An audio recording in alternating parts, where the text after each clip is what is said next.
সিপাহীজলা অভয়ারণ্যে কঠোর নির্দেশিকার কারণে বনভোজন করতে অনীহা পর্যটকদের। বছরের শেষ দিনেও পর্যটক শূন্য সিপাহীজলা পিকনিক স্পট।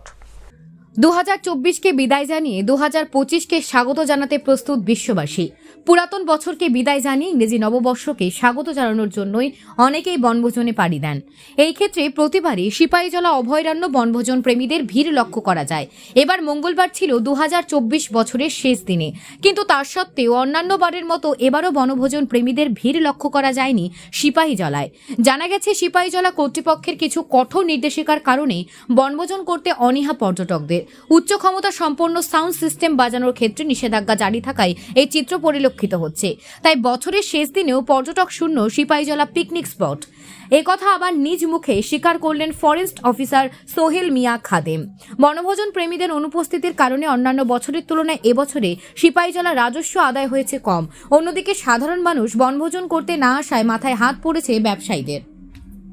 31 ডিসেম্বর অন্যান্য বছর যেরকম ভিজিটার দেখা যায়, অ্যাকচুয়ালি আজকে অনেকটা কম। তো অ্যাকচুয়ালি সবাই এখানে আসে পিকনিক স্পটে গান বাজনা নিয়ে।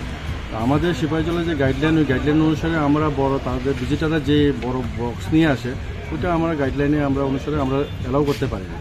এর মধ্যে আছে যে ছোটো মাইক্রো বক্স যেগুলো ব্লুটুথ স্পিকারের মাধ্যমে, ওইগুলো আমরা অ্যালাউ করছি। তো এর জন্য যখন যারা ভিজিটাররা আসে তারা ওই বড় বক্স নিয়ে আসে, আমরা যখন অ্যালাউ করি না, ওনারা এখান থেকে চলে যাচ্ছে। এটাই মূলত একটা কারণ।